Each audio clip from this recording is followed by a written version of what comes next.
Hello everyone, मैं हूं अरविंद और आपका एकेएस एकेडमी फॉर सीसी में बहुत बहुत स्वागत है। तो गाइस, हम लोग अभी तक पढ़ते आ रहे थे श्वसन तंत्र। तो हम लोग का श्वसन तंत्र लास्ट चैप्टर में हम लोगों ने देख लिया था श्वसन तंत्र कैसे होता है, पूरा कंप्लीट सांस अंदर लेने से और सांस बाहर छोड़ने तक की जो संपूर्ण क्रियाविधि थी उसको हम लोगों ने श्वसन तंत्र के अंदर पढ़ा। तो आज से जो हम लोगों का नया टॉपिक है वो है तंत्रिका तंत्र, नर्वस सिस्टम।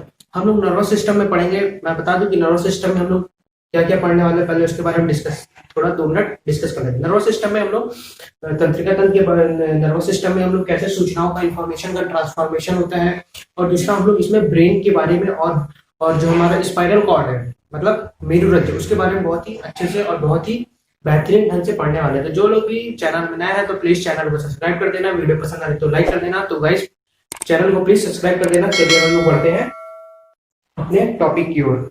तो देखिए, पहले तो आप ये समझिए कि तंत्रिका तंत्र का कार्य क्या होता है। देखिए, हमारे शरीर में जितनी भी सूचनाओं का ट्रांसफॉर्मेशन होता है, इंफॉर्मेशन का ट्रांसफॉर्मेशन, सूचनाओं का आदान व प्रदान किसके माध्यम से होता है। तो सूचनाओं का आदान व प्रदान किसके माध्यम से होता है, तो नर्वस सिस्टम के माध्यम से, मतलब तंत्रिका तंत्र के माध्यम से। तो अब देखिए, सबसे पहले जो तंत्रिका तंत्र का अध्ययन किया गया था वो किसमें किया गया था, हाइड्रा में किया गया था। इसीलिए क्या बोलते हैं कि जो नर्वस सिस्टम की शुरुआत हुई है वो किससे हुई है, तो हाइड्रा से। हाइड्रा एक प्रकार का क्या है, जंतु है। तो आप लोगों ने इतना देखा कि जो सबसे पहले जो तंत्रिका तंत्र की शुरुआत खोज जो हुई थी वो किससे हुई थी, हाइड्रा से हुई थी। हाइड्रा क्या है, एक प्रकार का जंतु है। इसलिए जो बोला जाता है कि तंत्रिका तंत्र की शुरुआत हाइड्रा से मानी जाती है, वो इसलिए मानी जाती है। और दूसरा चीज, मानव शरीर की जो सबसे बड़ी कोशिका है, मानव शरीर की सबसे बड़ी जो कोशिका है वो कौन सी है, सॉरी सबसे बड़ी नहीं, सबसे लंबी कोशिका, सबसे लंबी कोशिका कौन सी है, तो नर्वस सिस्टम, तंत्रिका तंत्र है। तो आप लोगों ने 2 से 3 चीज देखा। ये बहुत सारी चीज जितनी मैं बता रहा हूँ आपका पीसीएस में हो गया या फिर यूपीएससी में ऑप्शन में दे देता है, या फिर कई बार जो बैंकिंग हो गया, एसएससी हो गया, रेलवे हो गया, ये सब एग्जाम में यहाँ से क्वेश्चन आने की संभावना बहुत ज्यादा है। तो गाइस, जो लोग भी देख रहे हैं तो एकदम ध्यान से नोट्स बनाते चलिए, और जितना भी चीजें मैं बता रहा हूँ तो उसको आप क्या है, नोट्स बनाते चलिए, ताकि आपका नोट्स भी तैयार होते चलिए। चलिए देखिए, तो पहला चीज में हम लोगों ने देखा कि जो तंत्रिका तंत्र की शुरुआत किससे मानी जाती है, तो हाइड्रा से मानी जाती है। हाइड्रा क्या है, एक प्रकार का जंतु है। सबसे पहले जो तंत्रिका तंत्र की खोज की गई थी तो वो हाइड्रा से ही की गई थी। इसलिए बोला जाता है कि जो तंत्रिका तंत्र की शुरुआत कहाँ से हुई, तो हाइड्रा से। दूसरी चीज, मानव शरीर की सबसे लंबी कोशिका तो कौन सी है, तंत्रिका तंत्र, नर्वस सिस्टम। अब चलिए देखते हैं इसकी क्रियाविधि। यहाँ पे लिख लीजिए क्रियाविधि, इसको एनाटॉमी ऑफ नर्वस सिस्टम लिख सकते हैं, या फिर क्रियाविधि। काम कैसे होता है देखिए, हमारे शरीर में सपोज कहीं भी चोट लगी, हाथ में लगी, पांव में लगी, तो देखिए जो नर्वस सिस्टम है पूरे शरीर में फैला हुआ है। पूरे शरीर में करोड़ों की संख्या में नर्वस सिस्टम है और पूरे शरीर में फैला हुआ। कोई भी ऐसा शरीर का कोई भी ऐसा अंग नहीं है जहाँ पे तंत्रिका तंत्र नहीं पाया जाता। यदि तंत्रिका तंत्र नहीं पाया जाता तो वो जो हिस्सा है वो क्या हो जाता है, निष्क्रिय माना जाता है। तो देखिए, केवल 3 हिस्से में नहीं पाया जाता। कहाँ पे, आपके दांत में। दांत के कौन से हिस्से में, इनेमल और डेंटाइन में। ये आपका दांत है, ये ऊपरी हिस्से में, ये वाले हिस्से में आपके तंत्रिका तंत्र नहीं पाया जाता। इसलिए क्या होता है कि जब दांत में ऊपरी हिस्से में जब इन्फेक्शन होता है तो वहां पे हम लोग को दर्द का अनुभव नहीं होता। जब इन्फेक्शन ज्यादा अंदर तक चला जाता है, यहाँ पे ये डेंटाइन, ये इनेमल और यहाँ पे पल्ब होता है, पल्ब। जब यहाँ पे इन्फेक्शन पहुंचता है तब हमें क्या होता है, दर्द का अनुभव होता है। तो 3 चीजों में कहाँ पे नहीं होता, तो पहला दांत के इनेमल और डेंटाइन वाले हिस्से में, और सेकंड चीज हमारे नाखून में, और तीसरा हमारे बालों में। इसलिए वहां पे काटने में, जैसे बाल काटने या नाखून काटने में, या जो दांत का ऊपरी हिस्सा है उसको वो टूट जाने पे दर्द का अनुभव नहीं होता। चलिए अब हम लोग देखते हैं कि काम कैसे होता है। देखिए, पहले तो कुछ इसके बारे में देख लीजिए। इसके जो पार्ट्स है, ये डेंड्रॉइड, डेंड्रॉन से लगा हुआ एक हिस्सा होता है, एक संरचना निकली होती है, उसको बोलते हैं डेंड्रॉइड। और ये डेंड्रॉन दिख रहा है आपको। और ये सिनेप्सिस जो है ये एक्सॉन से लगा हुआ होता है, एक्सॉन। ये वाला जो हिस्सा है आपका एक्सॉन है, और ये सिनेप्सिस है। ये सिनेप्सिस क्या है, ये वाला जो सिनेप्सिस है ये अगली कोशिका के डेंड्रॉइड से लगा हुआ है। देखिए कोशिका, देखिए ये जो सेल होती है ऐसे एक सेल से दूसरे सेल ऐसे लगी हुई होती हैं, ऐसे लगी हुई होती हैं। मतलब पूरी तरह से ये जो तंत्रिका तंत्र की एक सेल है दूसरे सेल से पूरी तरह से कनेक्टेड होती है। देखिए क्या होता है जब आपकी किसी भी शरीर, देखिए इस सब का मैं काम ही बताऊंगा, डेंड्रॉइड का, डेंड्रॉन का, सिनेप्सिस का, एक्सॉन का। और साइटोन का, सबका काम बताऊंगा, बस आप यहाँ पे ध्यान से देखते हैं। देखिए, आपके शरीर के किसी भी हिस्से में चोट लगी तो वहां पे क्या होता है, तंत्रिका तंत्र क्या होती है, मौजूद होती है। देखिए, ये जो डेंड्रॉइट है, डेंड्रॉइट क्या करती है, सूचनाओं का संग्रहण करती है, मतलब अपने आप में सूचनाओं को लेती है, और सूचना लेने के बाद कहाँ भेजती है, तो ये डेंड्रॉन में भेजती है। डेंड्रॉन किसको भेजता है, तो डेंड्रॉन साइटोन को भेजता है, फिर साइटोन से एक्सॉन में, एक्सॉन से फिर सिनेप्सिस में, और फिर सिनेप्सिस फिर किससे जुड़ा होता है, अगली कोशिकाओं के डेंड्रॉइड से जुड़ा होता है। तो इतनी सारी चीजें समझ में आएगी। अब हम लोग देखिए एक एक करके हम लोग चीजों को देखते हैं। देखिए, जो डेंड्रॉइड है, आपके शरीर के किसी भी हिस्से में जब चोट लगती है तो सूचनाओं का जो संचय होता है, सूचनाओं का संचय ये वाले भाग में होता है, ये वाले भाग में, ये जो दिख रहा है आपको, इस वाले भाग में सूचनाओं का, इंफॉर्मेशन का संचय होता है, इसी भाग को बोलते हैं डेंड्रॉइड। फिर जब यहाँ पे संचय होता है तो ये सूचनाएं फिर कहाँ पहुंचती है, तो ये डेंड्रॉन में, ये जो हिस्सा दिख रहा है ना आपको, ये पूरा क्या है, डेंड्रॉन है, और डेंड्रॉन से लगी संरचना होती है, उसको बोलते हैं डेंड्रॉइड। तो डेंड्रॉन में पहुंचता है। अब डेंड्रॉन से सूचनाएं का इंफॉर्मेशन पहुंचती है, तो सूचना डेंड्रॉन से कहाँ पहुंचती है, तो ये साइटोन, ये पूरा जो आपका सर्कल दिख रहा है, ये है साइटोन, ये है न्यूक्लियस, यहाँ पहुंचती है। फिर यहाँ से क्या कहाँ पहुंचती है, तो यहाँ से पहुंचती है एक्सॉन में।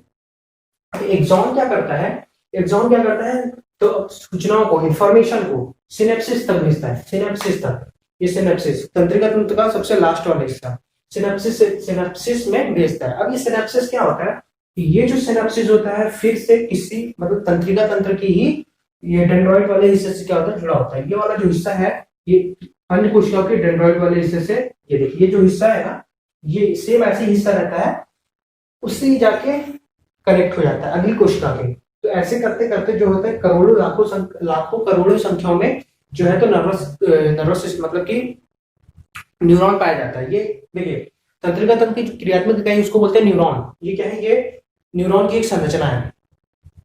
तो देखिए, अब ये जो सिनेप्सिस है, अगली कोशिकाओं के डेंड्रॉइड में से कनेक्ट होता है, जिससे क्या होता है, इंफॉर्मेशन का ट्रांसफॉर्मेशन होता है। करोड़ों लाखों संख्याओं कोशिकाओं को पार करते करते जो है इंफॉर्मेशन कहां तक पहुंचती है, ब्रेन में पहुंचती है।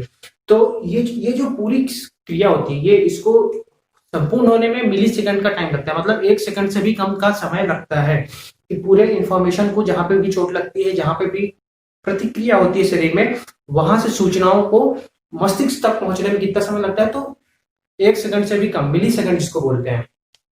तो ये सब हम आप लोगों ने देखा। चलिए फिर से एक बार देखते हैं, आपको नहीं समझ में आएगा तो फिर से एक बार हम लोग देख लेते हैं। देखिए, डेंड्रॉइड क्या करता है, सूचनाओं का संग्रहण करता है, सूचना यहाँ पे, इंफॉर्मेशन यहाँ पे इकट्ठा होती है। यदि शरीर के आपके किसी भी हिस्से में कुछ पे चोट लगी तो वहां पे क्या होता है, तंत्रिका तंत्र मौजूद होती है। तो उस तंत्रिका तंत्र के ये वाले हिस्से में, डेंड्रॉइड वाले हिस्से में क्या होता है कि इंफॉर्मेशन क्या होती है, संचय होता है, इंफॉर्मेशन यहाँ पे इकट्ठा होती है, फिर यहाँ से यहाँ पहुंचती है। ये वाला हिस्सा जो है वो आपका डेंड्रॉन ही कहलाता है, डेंड्रॉन से लगी संरचना है। ये देखिए डेंड्रॉइड, ये वाला हिस्सा है, ये क्या कहलाता है, डेंड्रॉन। अब ये डेंड्रॉन में पहुंची इंफॉर्मेशन, फिर यहाँ से साइटोन में पहुंचती है, फिर यहाँ से जाती जाती फिर ये एक्सॉन से होते हुए कहाँ पहुंचती है, तो सिनेप्सिस में पहुंचती है। अब एक्सॉन का काम क्या है, तो सूचनाओं को सिनेप्सिस तक पहुंचाने का कार्य करती है। तो कौन करता है, एक्सॉन करती है। इसको मैंने हिंदी में लिखा है, इसको आप इंग्लिश में भी सिनेप्सिस ही लिखेंगे। तो देखिए, यहाँ पहुंचा, अब सिनेप्सिस में पहुंचा, ये आपका सिनेप्सिस वाला हिस्सा है। अब ये सिनेप्सिस वाला हिस्सा जो है अगली ही तंत्रिका तंत्र के, अगली ही नर्वस सिस्टम के किससे जुड़ा होता है, तो डेंड्रॉइड वाले हिस्से से जुड़ा होता है।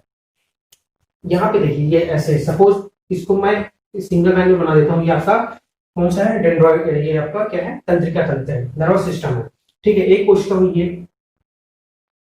न्यूरॉन जिसको बोलते हैं, ये न्यूरॉन की संरचना है। तंत्रिका तंत्र किससे, न्यूरॉन की क्रियात्मक, तंत्रिका तंत्र की क्रियात्मक इकाई क्या है, न्यूरॉन है। तो ये देखिए, एक न्यूरॉन ये बना, फिर ये, तो ये कोशिका और ये कोशिका दोनों अलग कोशिका है। तो इन दोनों को कनेक्ट कौन कौन सा हिस्सा हो रहा है, तो ये वाली कोशिका और ये वाली कोशिका आपस में क्या होती है, जुड़ती है। किसके माध्यम से जुड़ते हैं, सिनेप्सिस और डेंड्रॉइड को। और इसको जोड़ने का काम कौन करता है, इंटरनर्व्स। हम लोग अभी आगे पढ़ने वाले हैं, 3 प्रकार के जो है नर्वस सिस्टम, तंत्रिका 3 प्रकार के न्यूरॉन पाए जाते हैं। कौन सा, सेंसनरी न्यूरॉन्स, और सेंसनरी, उसके बाद मोटर, उसके बाद इंटर। तो ये देखिए, हम लोग पूरा पढ़ने वाले हैं, तो पहले आप इसको समझ में आ गया होगा ये सारी चीजें।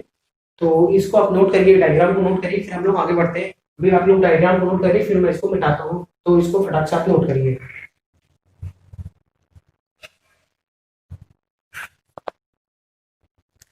तो चलिए, अभी अभी आपने देखा न्यूरॉन की संरचना, मतलब न्यूरॉन का जो अभी मैं डायग्राम बनाता हूँ, किसका डायग्राम था, तो न्यूरॉन का डायग्राम था। देखिए, जो हमारे न्यूरॉन होती है वो 3 प्रकार की होती है। न्यूरॉन कितने प्रकार की होती है? 3 प्रकार की। पहला सेंसरी,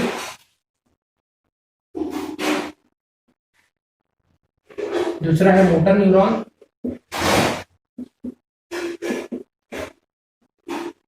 और थर्ड है आपका इंटर।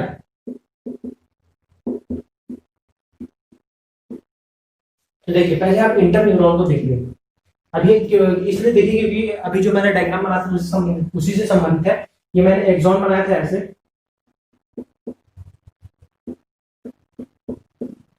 और ये क्या था आपका? सिनेप्सिस था, सिनेप्सिस। और मैंने बताया था कि डेंड्रॉइड, डेंड्रॉइड यहाँ पे जो आपका ऐसे बना हुआ था, ये डेंड्रॉन से लगी संबंधित थी डेंड्रॉइड। ये वाला हिस्सा जो है यहाँ पे कनेक्ट था, ये ऐसे मैंने आपको कनेक्ट करके भी दिखा देता हूँ। ये ऐसे कुछ इस प्रकार से कनेक्ट होती है। तो जिसके माध्यम से ये कोशिका और ये कोशिका आपस में कनेक्ट होती है, उसको ये बोलते हैं इंटरन्यूरॉन। अगर इंटरन्यूरॉन पूछा गया कि इंटरन्यूरॉन का काम क्या होता है, इंटरन्यूरॉन का क्या काम क्या होता है, तो दो न्यूरॉन्स को जोड़ने का काम होता है। क्या होता है? 2 न्यूरॉन्स को जोड़ने का काम होता है इंटरन्यूरॉन का। तो ये सारी चीजें आपको समझ में आ रही है। इतना समझिए कि सपोज ये 2 कोशिका है, ये दो न्यूरॉन्स है, ये 2 न्यूरॉन्स है, तो आपस में जुड़ रही हैं। तो इसको जोड़ने में जिसकी महत्वपूर्ण भूमिका है, उसको बोलते हैं इंटरन्यूरॉन। तो आप समझ में आ गया कि इंटरन्यूरॉन का काम क्या होता है? दो नर्वस को, दो न्यूरॉन को आपस में जोड़ने का काम करती है, तो इंटरन्यूरॉन करती है। ये सारी चीजें आपको समझ में आएंगी। चलिए, तो अब हम लोग देखते हैं सेंसरी और न्यूरॉन्स।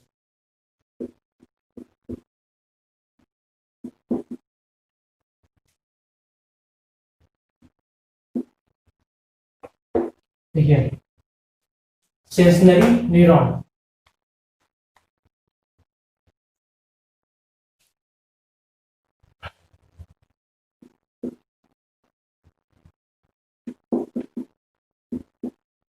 देखिए इसका काम क्या होता है। देखिए, आपके शरीर के किसी भी हिस्से में कोई भी प्रतिक्रिया होती है, यदि छूता है कोई, तो भी आपको एहसास होता है छूने से, या फिर चोट लगने से, या फिर किसी प्रकार से यदि किसी चीज का आपको आभास हो रहा है। तो आभास क्यों हो रहा है? क्योंकि वो इंफॉर्मेशन आपके मस्तिष्क तक पहुंच रही है, और मस्तिष्क से वापस उस कोशिका तक पहुंच रही है। सपोज आपके पाँव में यदि चोट लगा, पाँव में यदि चोट लगा, या फिर हाथ में, सपोज कहीं भी लगा, तो आपका सपोज आपके हाथ में यदि चोट लगता है, हाथ में यदि चोट लगा, तो हाथ की जो सेल होगी, वो सेल सूचनाओं का ट्रांसफॉर्मेशन किसके माध्यम से करेगी?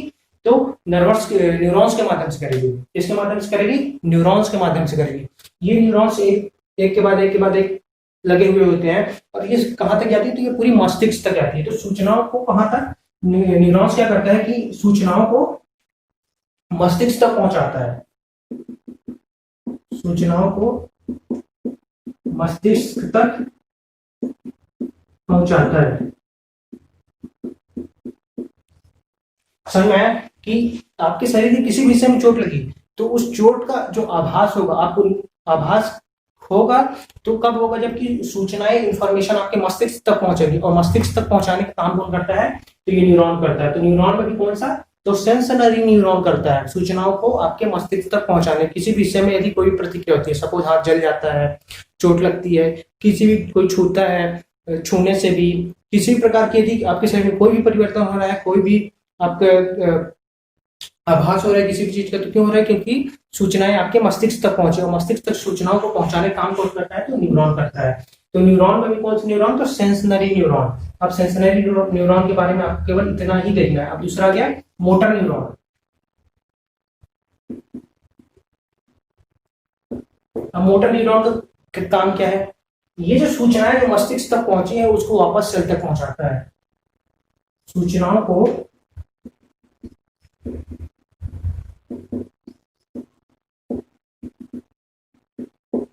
मस्तिष्क से वापस कोशिका तक पहुंचाता है।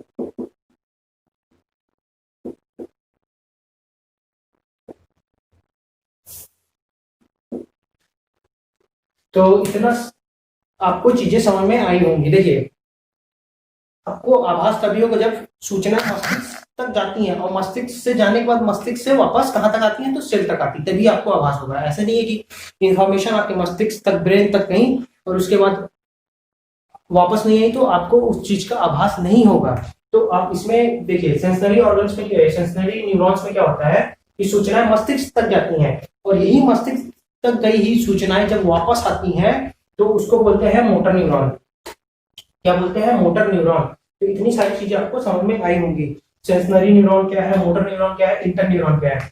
सेंसरी न्यूरॉन को डायरेक्ट समझिए, इंफॉर्मेशन को कोशिकाओं तक, जिस भी कोशिकाओं में प्रतिक्रिया है उस कोशिकाओं से कहां तक, तो मस्तिष्क तक, मतलब ब्रेन तक। और मोटर न्यूरॉन क्या होता है? मोटर न्यूरॉन जो सूचनाएं सेंसरी न्यूरॉन्स के माध्यम से ब्रेन तक गई है, उसी सूचनाओं को वापस लाने का काम करता है, तो मोटर न्यूरॉन करता है, तभी आपको किसी भी चीज का आभास होता है। अब एक लाइन में समझिए चीजों को कि मस्तिष्क तक सूचनाओं को पहुंचाने का काम करता है सेंसरी ऑर्गन। यदि पूछा गया सेंसरी न्यूरॉन्स का क्या काम क्या है, तो सूचनाओं को कोशिकाओं से, सेल से कहां तक ले जाता है, तो मस्तिष्क तक पहुंचाने का काम करता है। अब मोटर न्यूरॉन का काम क्या है, तो मोटर न्यूरॉन मस्तिष्क तक गई हुई सूचनाओं को वापस कोशिका तक लाने का काम करता है, तो मोटर न्यूरॉन।